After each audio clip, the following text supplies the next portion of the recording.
Gênesis 17, a partir do versículo 15, eu vou ler com vocês e nós vamos aos poucos. Primeiramente vamos ler esses dois versículos aí, versículo 15 e 16, e depois, à medida que a gente for caminhando, nós vamos lendo os demais até completarmos o capítulo e fazermos uma aplicação final, terminando este capítulo de Gênesis, que tem tanta informação, e justamente pelo Senhor nos mostrar através desse capítulo a instituição da aliança com Abraão, que é esta aliança que envolve a circuncisão, a troca do nome de Abraão e de Sara, e também é uma aliança na qual todos nós somos abençoados, porque ela estava firmada na vinda de um descendente, e nesse descendente todas as famílias da terra seriam benditas por crerem nele. Então nós vamos começar com essa leitura então. Gênesis 17, versículos 15 e 16. Disse também Deus a Abraão: a Saraí, tua mulher, já não lhe chamarás Saraí, porém Sara. Abençoá-la-ei e dela te darei um filho.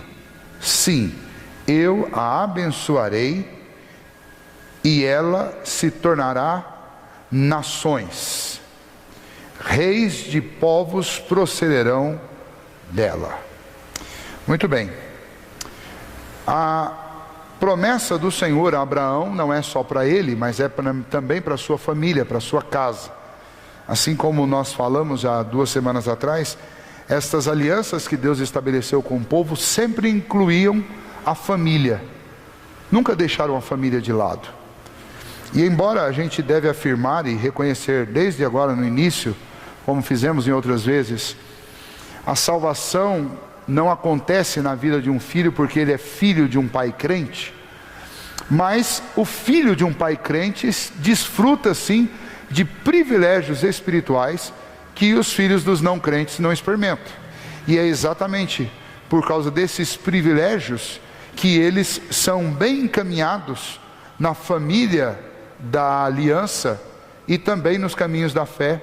E o próprio Deus faz uma promessa, e aí sim o pai crê nesta promessa, e é por crer nesta promessa que ele verá, com os seus olhos verá a realização desta promessa na vida de seus filhos. O filho, entretanto, ele não recebe esta promessa porque o pai creu tão somente, mas o filho recebe por crer no mesmo que o pai creu. O elo de ligação entre essas duas coisas é que Deus faz a promessa para tranquilizar o coração do pai, que assume a responsabilidade de encaminhar o filho nos caminhos da fé, e Deus diz ao pai: a sua fé também vai ser a fé do seu filho. Agora o filho vai ter as experiências dele com Deus, o caminhar dele com Deus, e se ele for realmente bem instruído nesses caminhos da fé, em algum momento Deus vai amadurecer a fé nele, e ele vai passar a andar por si só nesses caminhos da fé. Mas nós aprendemos que esta aliança então é uma aliança inclusiva da nossa família, inclui nossa família nisso. A família não recebe salvação de forma automática, mas desfruta de um privilégio que os filhos dos não crentes não têm. Não que eles não possam ser salvos também em algum momento por Deus, mas os filhos dos crentes já estão muito melhor encaminhados do que aqueles que não são, exatamente porque a aliança ela é inclusiva, ela inclui estas famílias. E enquanto o pai de um filho, uma família não crente, e o pai não tem esta fé, ele não pode ter esta segurança, porque ele não tem nem para si mesmo, quanto mais ter a segurança para o filho a respeito da vida eterna. Então, esta aliança é uma aliança que inclui muitos privilégios. E aqui nós vimos uma demonstração disso, quando Deus não apenas muda o nome de Abraão, que era Abrão, e muda o nome dele para Abraão, simbolizando que ele seria pai de muitas nações. Deus também diz a Abraão que não só o nome dele será mudado, mas o nome da sua esposa, porque sua esposa está incluída nesta aliança. Se Abraão seria pai de uma numerosa nação, Sara, com certeza, muito mais, seria mãe de numerosas nações, porque é através deste casal, desta família com a qual Deus faz aliança, que a bênção viria sobre todos os descendentes e sobre outras nações. Então, da mesma maneira que Deus mudou o nome de Abrão para Abraão, Deus muda o nome de Saraí para Sara. Qual o significado? Se existia algum significado literal, específico do nome Saraí, e depois um outro significado do nome Sara, se existia algum significado mais pormenorizado, mais detalhado, como é o caso de Abraão, esse significado se perdeu. Hoje, quando nós estudamos através da língua hebraica, este nome que é um nome de língua semita, que é um nome hebraico, o significado atual deste nome é princesa, porque vem de uma raiz que é a raiz sar, e sar no hebraico significa príncipe, ou, se for do sexo feminino, princesa. Tá? Então o nome Sara significa isso. É bem provável que antigamente tinha um outro significado, como o nome de Abraão tinha outro significado quando era apenas Abrão. Mas nós não temos nenhum único texto, nenhum relato da Bíblia que nos interpreta isso para que a gente possa descobrir. Mas o fato dela ser chamada de princesa tem exatamente a ver com esta relação de mãe de reis, mãe de nações. Uma princesa, em algum momento da vida, vai se tornar uma rainha, e quando se tornar uma rainha, ela dará luz a filhos. Esses filhos serão príncipes, e um dia esses príncipes serão reis, né? Então o nome Sara e Saraí, que ela tinha anteriormente, combina muito bem com a promessa que Deus tinha feito. Aquele casal seria o casal pai e mãe de numerosas nações, de muitos príncipes, de muitos reis, como de fato veio a acontecer. Mas esta mudança de nome, para nós, ela é importante, porque ela mostra o quanto a aliança, a promessa que Deus fez a Abraão, o quanto ela é inclusiva. Ela era para Abraão, mas era também para Sara e para os seus descendentes. Então Deus vai lá e faz essa mudança com estes nomes. De alguma maneira, isso teve um significado importante para Sara, porque é exatamente a partir do momento da mudança do nome que acontece uma mudança também biológica com Sara. Até aqui Deus tinha feito uma promessa a Abraão que ele seria pai de muitos filhos. E muitos anos já tinham passado, cerca de 15 anos já tinham se passado desde que essa promessa tinha sido feita. E Abraão é um homem idoso e Sara é uma mulher idosa e estéril. Mas a partir do capítulo 17, quando Deus não apenas renova essa promessa, mas muda o nome dos dois, parece que com a mudança de nome existe também uma mudança biológica nesses dois. Porque a partir daqui eles vão se tornar agora realmente pais de uma numerosa nação. Abraão já era pai, através de Agar, ele se tornou pai de Ismael. E o que acontece é que, diferente das outras circunstâncias, os versículos 17 e 18, eles vão mostrar uma reação diferente. Em outros momentos, quando Deus fez essa promessa a Abraão, Abraão não duvidou, creu e confiou na promessa. Mas aqui, muitos anos já tinham passado, Ismael já existia, ele já tinha um filho, não era filho de Sara, mas era filho de Agar, mas era filho de Abraão também, já tinha Ismael.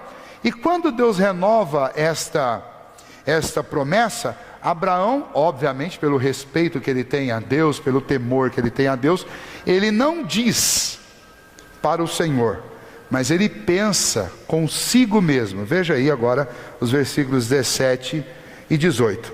Então se prostrou Abraão, rosto em terra, e se riu, e disse consigo, ou seja, ele não falou para Deus, ele só pensou, disse consigo: a um homem de 100 anos há de nascer um filho? Dará à luz Sara com seus 90 anos? Ele riu por dentro, ele falou: imagine um velho como eu, de 100 anos, uma senhora idosa como a minha esposa Sara, de 90 anos, vai dar luz a um filho? Ele riu por dentro. Versículo 18. Disse Abraão a Deus: tomara que viva Ismael diante de ti.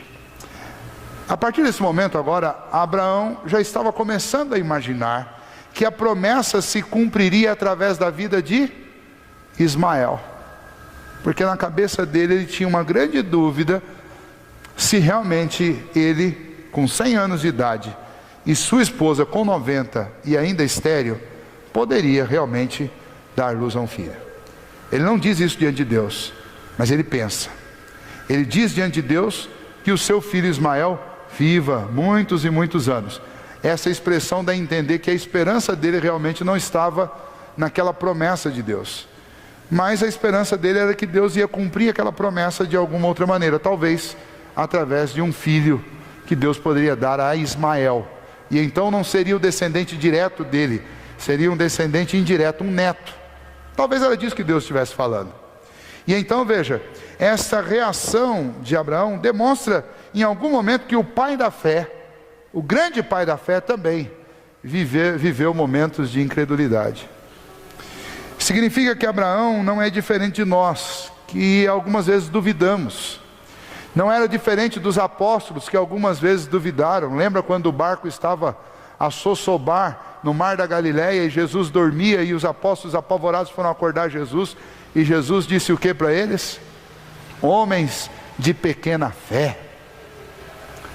Todos nós vivemos momentos assim de crises na nossa vida, em que parece que a gente esquece do poder de Deus, esquece de que este Deus que fez a promessa, Ele é fiel para cumpri-la, Ele tem o poder para fazer cumprir. E este é um momento aqui de incredulidade de Abraão, um momento momentâneo de incredulidade de Abraão, mas um momento ao qual Deus responde. E esta é uma grande lição para nós, porque quando nós nem sequer pronunciamos nossas incredulidades, apenas pensamos nisso, Deus, que conhece muito bem o nosso coração e a nossa mente, Ele dá a resposta. Abraão não falou nada, mas Deus respondeu. Veja aí a partir do versículo 19. Deus lhe respondeu: de fato, Sara, tua mulher, te dará um filho, e lhe chamarás Isaque. Estabelecerei com ele a minha aliança, aliança perpétua para a sua descendência. Deus diz para Abraão: Abraão, você não está errado não. Um homem de 100 anos vai ter filho sim. E uma mulher de 90 anos estéril vai ser mãe sim. Eu vou dar um filho a você. E o nome desse filho será Isaque. E eu vou fazer com ele também, ou vou fazer dele, uma numerosa nação. Ele será pai de muitas nações. Ele será também o detentor desta aliança, e a minha aliança será com ele e com toda a sua descendência. É como se Deus estivesse dizendo para Abraão: Abraão, não precisa tentar interpretar o que eu estou dizendo, porque o que eu estou dizendo é literal. É você mesmo, não é Ismael que vai ser pai. É você. Ismael vai ter os filhos dele também. Mas a minha aliança não vai ser com Ismael. A minha aliança vai ser com Isaque. E Isaque será filho teu, e não vai ser teu com Agar, vai ser teu com Sara.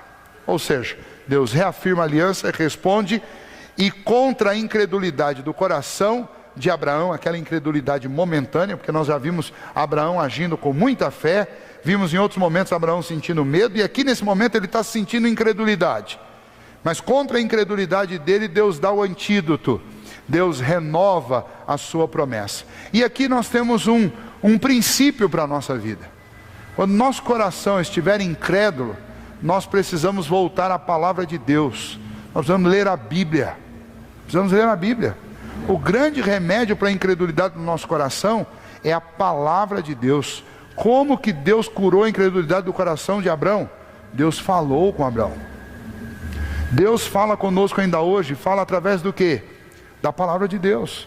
Então o princípio para nós é, quando você por algum motivo começar a perceber que o seu coração está se tornando um coração incrédulo, quando você começar a rir das coisas que Deus te prometeu, achando que elas não são possíveis, quando você começar a duvidar que Deus possa te tirar de uma circunstância complexa, você precisa fazer o quê? Nós precisamos fazer o quê?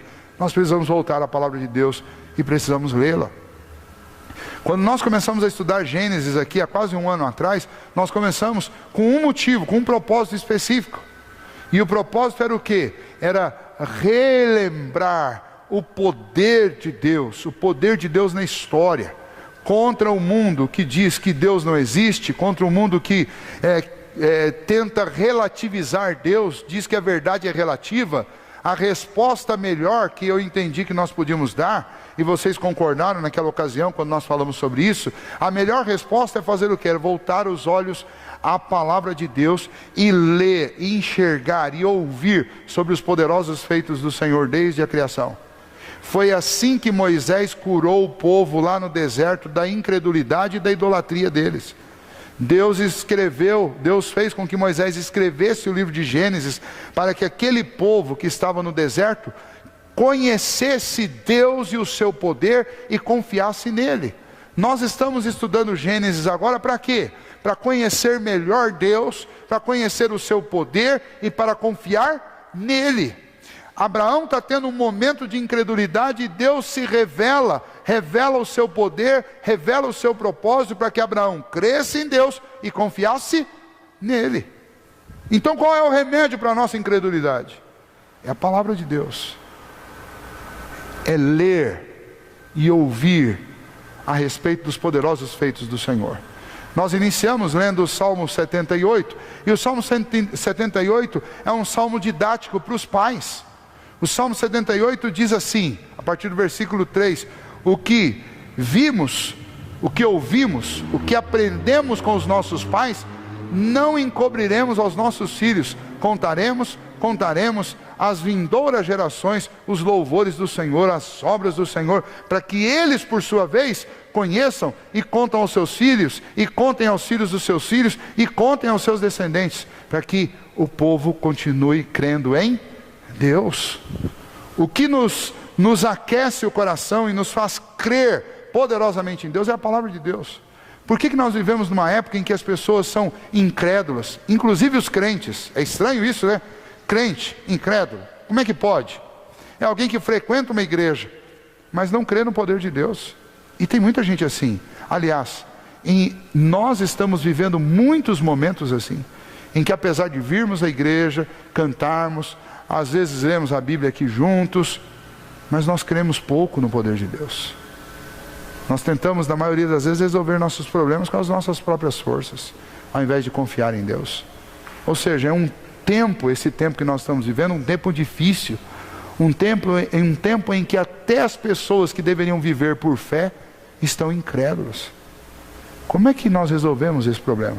Nós resolvemos esse problema voltando os nossos olhos para a palavra de Deus, porque à medida que nós vamos lendo, nós vamos vendo a ação de Deus na história, o poder de Deus, promessas e cumprimento de promessas, pedidos e resposta aos pedidos, orações respondidas, ação e interventiva de Deus nas circunstâncias, para socorrer o seu povo.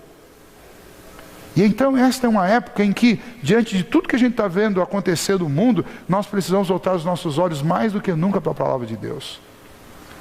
Pela falta de palavra de Deus é que muitas igrejas estão sendo enganadas por líderes cegos, que conduzem o povo a um misticismo religioso que não tem nada de Deus, cheio de barulho, cheio de conversa, cheio de ritual, totalmente ritualístico, mas não tem nada de Deus.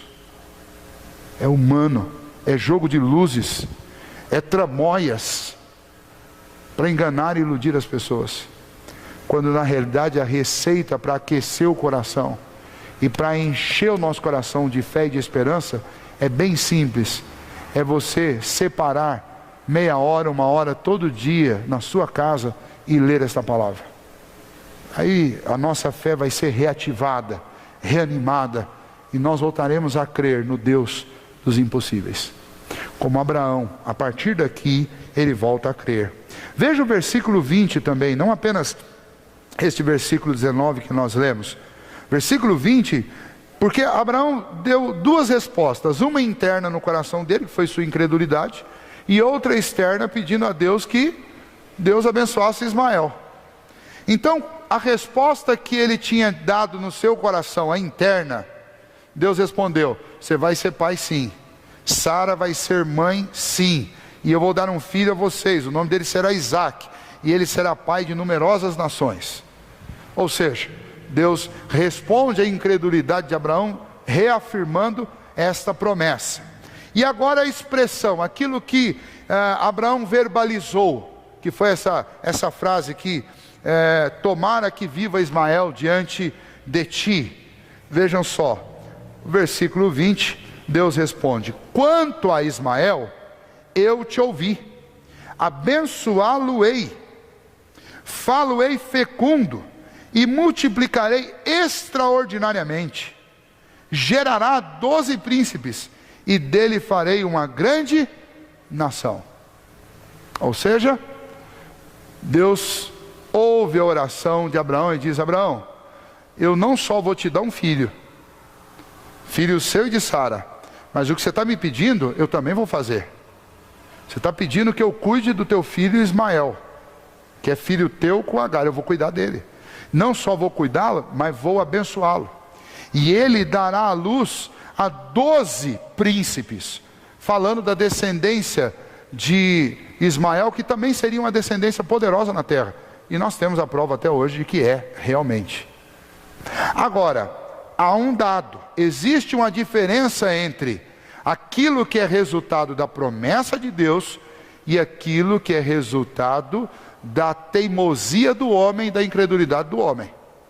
Infelizmente, Ismael não é o resultado da promessa que Deus havia feito.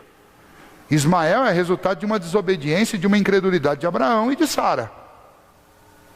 E então, embora Deus prometa que vai abençoar Ismael e fazê-lo fecundo e fazê-lo pai de muitas nações, a aliança do Senhor, e é disso que a Bíblia inteira fala, porque este é o grande tesouro, esta é a grande bênção. As bênçãos dessa terra, os tesouros dessa terra, eles não têm valor algum face à aliança de Deus, porque a aliança tem a ver com uma recompensa eterna, tem a ver com tesouros eternos. E esta bênção que Deus deu a Ismael tinha a ver apenas com esta vida. E por mais que essas descendências de Ismael sejam fecundas e existam até hoje, e dominem grandes territórios, e sejam poderosas, e sejam fortes, e sejam guerreiros, e tenham da parte de Deus esta declaração de que Deus faria deles um povo fecundo, ou seja, uma nação grande, ainda assim, esta bênção de Deus não é a bênção da aliança, ou seja, ela não é uma bênção que tem reflexos na eternidade. Ela é uma bênção para essa terra, para esse mundo aqui. Por outro lado, aquilo que é resultado da promessa de Deus, ou seja, a promessa de Deus é que daria um filho, e esse filho seria de Abraão e de Sara, e o nome desse filho seria Isaque. Em relação a esse filho, versículo 21, Deus diz a Abraão: a minha aliança, porém, estabelecê-la-ei com Isaque, o qual Sara te dará à luz neste mesmo tempo, daqui a 1 ano. Você estava preocupado com o tempo? Então agora eu vou tirar a preocupação da sua cabeça. Vai ser agora, daqui a 1 ano, esse teu filho vai nascer. E a minha aliança será com ele. Aquele assunto da circuncisão que nós vimos há 2 semanas atrás, quando Deus mudou o nome de Abraão e estabeleceu um sinal desta aliança, este assunto tem a ver com a família de Isaque. Tem a ver com esse seu filho. Ele carregará a minha aliança. É com ele que eu faço aliança. É com este descendente que eu tenho aliança.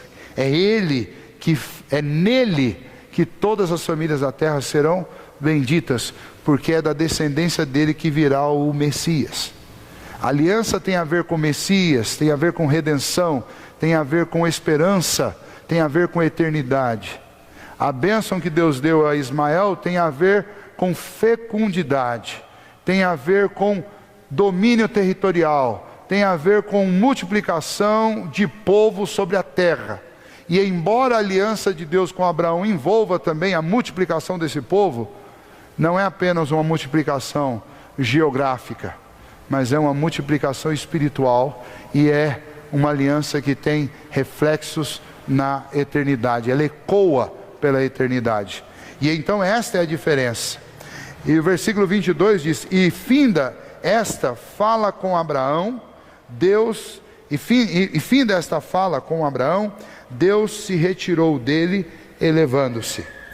Qual foi a atitude que Abraão tomou depois daquele momento de incredulidade que Deus respondeu com a sua palavra, reafirmando a aliança? Abraão tomou as atitudes que são as únicas atitudes cabíveis diante de Deus por parte do seu povo. É a atitude de obediência. O que Deus espera do povo da aliança? O que Deus espera das pessoas que creem e que confiam nele? Que o obedeçam. Deus tinha feito aliança com Abraão e tinha dito para ele: você vai circuncidar todos que fazem parte da sua família, os machos, as crianças ao 8º dia. É isso que você vai fazer, porque esta circuncisão é uma marca de que vocês são o meu povo e eu sou o Deus de vocês. E então, versículo 23, olha o que acontece com este Abraão. Este Abraão que creu em Deus, este Abraão que foi agora curado daquela incredulidade. Aquela incredulidade foi estancada com um curativo de Deus, com a promessa de Deus. Abraão faz o quê? Versículo 23, tomou, pois, Abraão a seu filho Ismael, e a todos os escravos nascidos em sua casa, e a todos os comprados por seu dinheiro, todo macho dentre os de sua casa, e lhe circuncidou a carne do prepúcio de cada um, naquele mesmo dia, como Deus lhe ordenara. Tinha Abraão 99 anos de idade, quando foi circuncidado na carne do seu prepúcio. Ismael, seu filho, era de 13 anos, quando foi circuncidado na carne do seu prepúcio. Abraão e seu filho Ismael foram circuncidados no mesmo dia. E também foram circuncidados todos os homens de sua casa, tanto os escravos nascidos nela, como os comprados por dinheiro ao estrangeiro. Veja que fato interessante. Desde o início nós estamos falando que a aliança, ela é inclusiva. Por que Moisés faz questão de mostrar não só Abraão obedecendo e se circuncidando, e circuncidando todos os machos da sua casa, inclusive os filhos de escravos, inclusive os estrangeiros que estivessem lá? Porque a aliança é inclusiva. O privilégio espiritual é para todos que estavam debaixo do guarda-chuva de Abraão. O nome de Ismael aparece aqui por quê? Bom, eu cá com os meus botões, né, eu conjecturo que Abraão, ele creu na promessa que Deus fez, que a aliança era para ele, para os seus filhos, para os filhos dos seus filhos, e para todos os seus descendentes. Deus acabara de falar para Abraão o seguinte: eu vou abençoar Ismael, mas eu não vou abençoar Ismael da mesma maneira que eu vou abençoar Isaac. Isaac eu vou abençoá-lo, e vou abençoar não só ele, mas vou abençoar a descendência dele com uma aliança. Ismael eu vou abençoá-lo, e vou fazê-lo fecundo, e ele será pai de príncipes, e pai de numerosa nação. Qual a diferença entre uma aliança e outra? Eu acredito que na mente de Abraão, a diferença que ele faz entre uma aliança e outra é que a aliança que Deus tinha com ele e que se estenderia a Isaac, o filho da promessa, era a aliança de fazer através deste descendente benditas todas as famílias da terra, e obviamente quando ele fala todas as que creem no mesmo Deus de Abraão. Mas quando Deus fala a respeito de Ismael, não fala que a descendência de Ismael seria bendita. E uma vez que Abraão, ele faz a circuncisão do seu filho Ismael, então eu estou entendendo o quê? Que Moisés está mostrando que os filhos de Abraão desfrutam da aliança que Deus tinha com o pai, com Abraão. Essa aliança ela é estendida aos filhos de Abraão, mas os filhos de Abraão só conseguem estender esta aliança aos seus filhos, aqueles que são do ramo de Isaac. Isaac passa para os seus filhos, Ismael não. É a única explicação que eu encontro dentro deste texto que faz justiça ao texto e à história. Porque nós vamos ver que esta descendência de Ismael vai se tornar uma descendência desviada de Deus, obstinada, rebelde e incrédula. E que vai trazer grandes problemas à descendência de Isaac.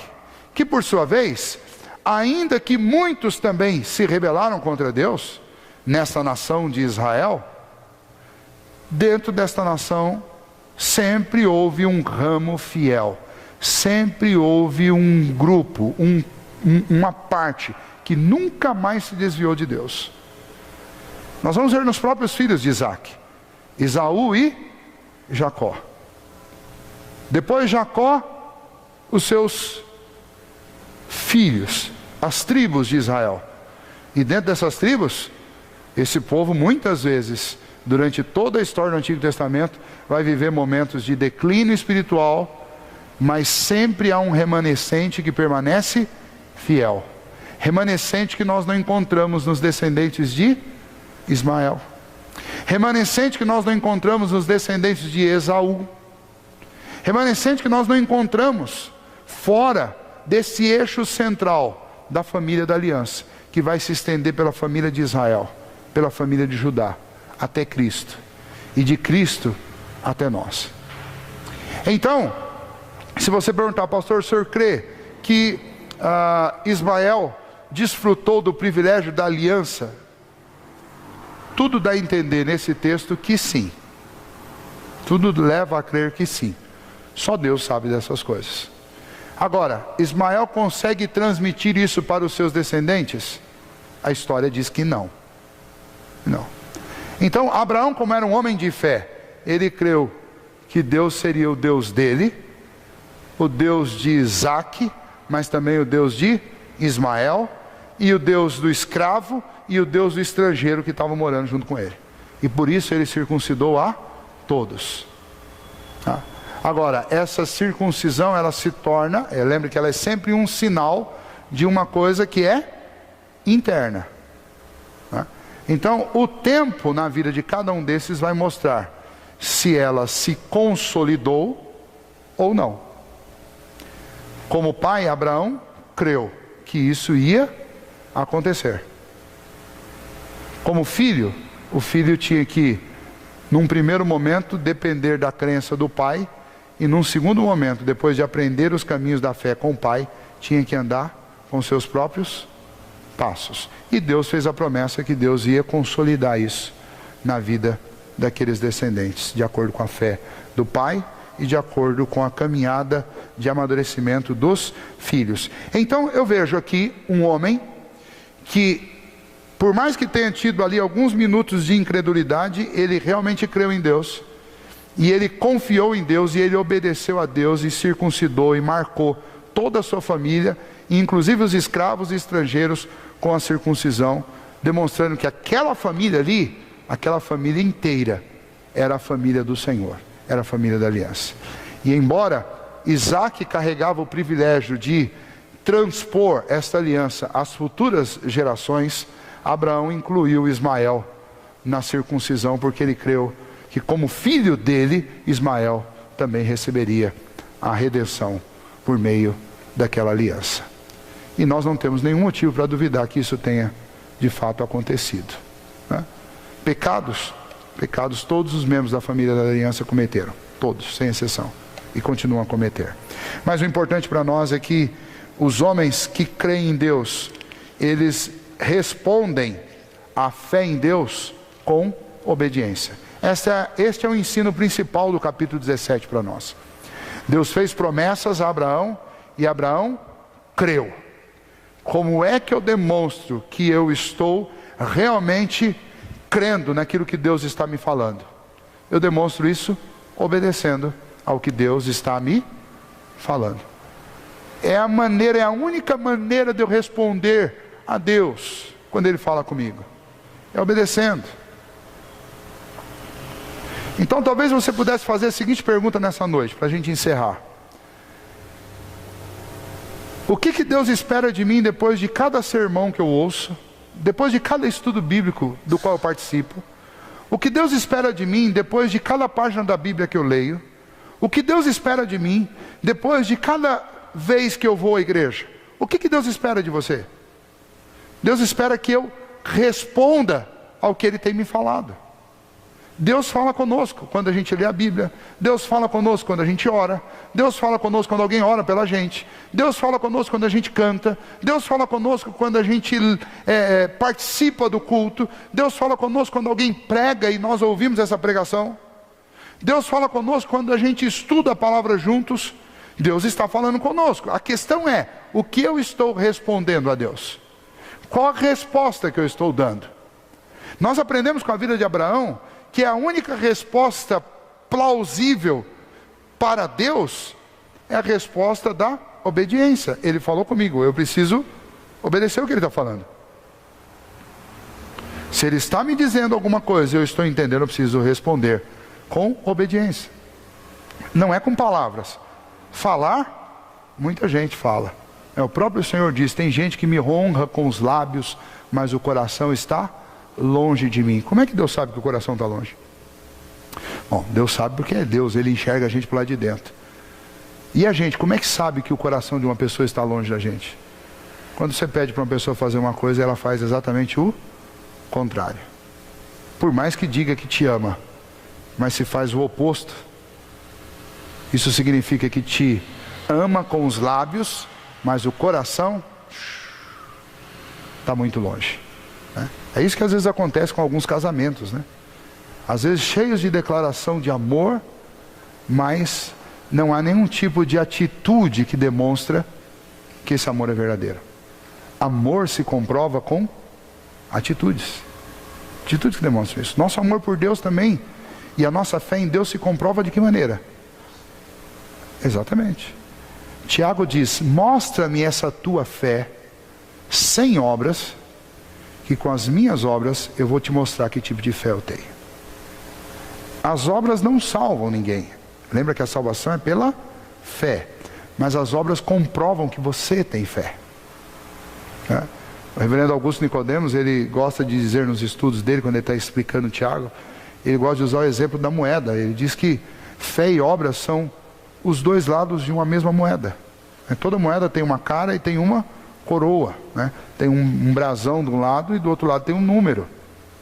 Se você pegar uma moeda que só tiver um lado, você vai duvidar que ela seja uma moeda legítima, né? Assim também, quando você encontra alguém que tem obras, mas não tem fé, você vai falar assim, opa, peraí, alguma coisa está errada. Do mesmo jeito, você encontrar alguém que diz que tem muita fé, mas você não vê a pessoa tendo nenhuma atitude de obediência a Deus, nenhuma obra, nenhum ato de justiça, você vai falar, mas que fé é essa que não se traduz com ações? Quando nós lemos o livro, tanto de Tiago, a carta de Tiago, quanto dos outros autores do Novo Testamento que fazem citação de Abraão, eles dizem que Abraão foi justificado pela fé mediante as suas obras, mediante o seu proceder. Ou seja, naquele ato, não só aqui, mas o exemplo que é citado no Novo Testamento é o exemplo quando Deus pede a vida de Isaac e Abraão realmente decide tirá-la, e a não ser que Deus intervisse, ele ia tirar a vida do seu filho. E a Bíblia diz que naquele momento ali ele foi justificado diante de Deus. Sabe por que ele foi justificado? Não é pela obra de justiça dele, mas é porque aquela obra de justiça dele demonstrava o quanto ele tinha fé em Deus. Porque ele acreditava que de alguma maneira Deus faria com que o seu filho revivesse. Porque quando ele estava subindo o morro, ele disse para os seus empregados, fiquem aqui, eu vou subir com o meu filho para adorar, nós vamos adorar e depois nós voltaremos. Está lá, está escrito, ele disse, eu vou voltar. Nós vamos ver daqui uns dias esse texto, eu vou voltar. Se ele disse que ia voltar e ele estava decidido a tirar a vida do filho, então ele estava crendo que Deus, com o seu poder, ia ressuscitar o seu filho. Esta era a fé dele.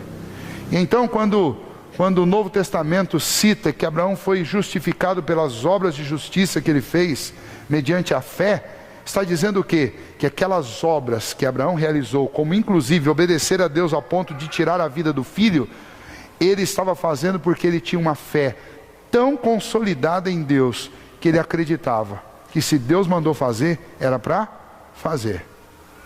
Porque o mesmo Deus que tinha lhe dado um filho aos 100 anos, de uma mulher de 90 anos, estéril, podia fazer esse filho reviver. Então, não foi a ação de Abraão que o justificou, mas a ação de Abraão comprovou que o que ele tinha do lado de dentro do coração era fé de verdade. Vou repetir. Abraão não foi justificado pela ação dele, mas a ação confirmou que o coração dele tinha fé. E nós somos justificados diante de Deus mediante a fé. Então, obras comprovam o que eu tenho do lado de dentro, né? Eu citei na classe de catecúmenos, o Paulo participou, a Marisa também, muitos casos que nós temos de pessoas que às vezes insistem para serem batizadas, achando que o batismo salva, e depois que é batizado, poucas vezes aparece na igreja. Ou seja, vai confirmar com o tempo que o que moveu a ser batizado não é fé. Por quê? Porque não vem acompanhado de obras. Essa fé não vem acompanhado de amor por Deus, de amor pela palavra de Deus, de disposição de servir a Deus na igreja, de cultuar, de congregar, de compartilhar com os irmãos. Em outras palavras, o que acontece? É uma fé só de boca, é misticismo religioso. Por quê? Porque é fé apenas para querer um cerimonial, mas não para assumir um compromisso de realmente se envolver, de trabalhar, de se doar, de querer crescer, de aprender mais, tá? Então, Abraão aqui nos dá esse exemplo de que a fé, ela vem acompanhada de obras. Ele duvidou consigo mesmo e riu. Isso é o resultado da incredulidade. A incredulidade faz você parar, ficar com você mesmo conjecturando, às vezes rindo por dentro, mas você não sai do lugar. Ele não fez nada. Mas depois que Deus falou com ele novamente, Deus saiu da presença dele, e o que ele passou a fazer? Imediatamente ele foi tomar providências para obedecer aquilo que Deus tinha lhe dito sobre a circuncisão. Ou seja, esta obediência confirma que a fé dele era verdadeira, que aquele surto de incredulidade tinha passado. Que Deus também nos ajude diante da palavra dele, que todo tipo de surto de incredulidade vá embora, e que a gente saia daqui disposto a praticar a palavra de Deus. E você, depois de assistir essa mensagem, ou quem assiste pelo vídeo, depois de ouvir e assistir, que você saia do seu lugar e vá obedecer a Deus. É isso. Qual a resposta que Deus espera de cada um de nós quando nós saímos da igreja? Que nós saímos daqui e façamos o que Ele nos mandou fazer. Se Ele nos mandou amar, que a gente vai amar. Se Ele nos mandou evangelizar, que a gente vai evangelizar. Se Ele nos mandou buscar, que a gente vai orar. Se Ele nos mandou esperar, que a gente vai esperar. Se Ele nos mandou caminhar, que a gente vai caminhar. Mas a gente tem que sair e fazer alguma coisa. A gente não pode ficar de braços cruzados, porque a fé chama a ação. A fé chama a obediência. Quando nós não fazemos nada, e às vezes até rimos de quem está fazendo, é bem provável que o nosso coração está cheio de incredulidade. Muitas vezes eu tenho visto e ouvido isso. Gente criticando, às vezes rindo, tirando sarro, inclusive crentes, daquilo que poucos estão fazendo. E aí, a partir de hoje, vocês já sabem o que é isso. Crítica, sarro, ridicularizar os que estão trabalhando, é falta de fé. Quando eu vejo aí aquele homem que agora ele está de mototáxi, agora ele trabalha de mototáxi, que fica gritando, Jesus te ama, leia a Bíblia, em breve Jesus virá. Muitas vezes a gente ri, ou às vezes a gente critica, quando na realidade nós deveríamos estar observando o quê? Se ele está abrindo os lábios para dizer para as pessoas que Jesus as ama, ordenando essas pessoas que elas leiam a Bíblia e alertando que Jesus virá, sabe o que ele está fazendo?